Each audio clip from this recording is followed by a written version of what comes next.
Thank you, Dede, for those readings tonight. The subject of motive is a very important one.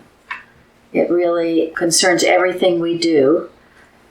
Mrs. Eddy, in the 3 daily duties, one of them, of course, is a rule for motives and acts, which begins with neither animosity nor mere personal attachment should impel the motives or the acts of the members of the Mother Church.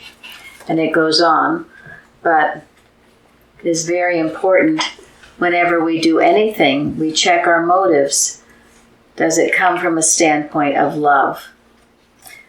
I had mentioned this a few weeks ago at a round table in the book Watches, Prayers, and Arguments by Mrs. Eddy, compiled by Carpenter.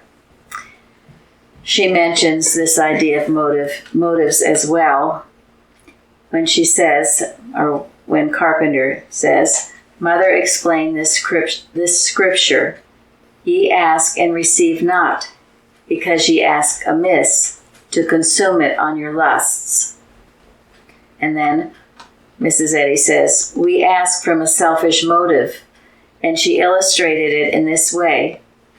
If we have a pain, we ask to have it destroyed. Why? Because it makes us suffer. Is this the way? No. We should ask to have it removed because it dishonors the way that God has revealed, and this dishonors God. Then our prayer will be answered because we ask from an unselfish motive and with an honest purpose to honor and love the way that is God's idea. This is the great lesson that He has given to us, that if we would love Him with all our heart and our neighbor as ourselves, thus keeping the whole law, we must have the spiritual sense of the way and love and honor His way or idea. I know years ago when I first came upon this and realized what she was saying, it changed so much in my life and in my prayers about just anything that was troubling me, certainly physical problems, because yes, I would just pray that the pain would stop or whatever it would be would just end. But I realized it was basically me. It was all about myself. And when I learned this prayer, to pray that whatever the problem is to be lifted because it dishonors God. It's not His way. And we must all be representatives of Him and to prove His power and presence wherever we are. Then it became an unselfish prayer. And that made all the difference.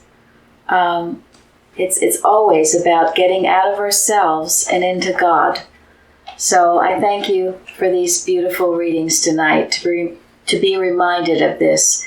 And if anyone is having difficulty with a problem, to just ask truly, what are your motives? Why do you want the healing? Is it to glorify God, or is it just so you can feel better? Anyway, I'm very grateful for Christian Science. I'm very grateful for all the books we have. Certainly, Mrs. Eddy's textbook, Science and Health with Key to the Scriptures. Thank you all for your testimonies tonight. It's wonderful to be here with you all.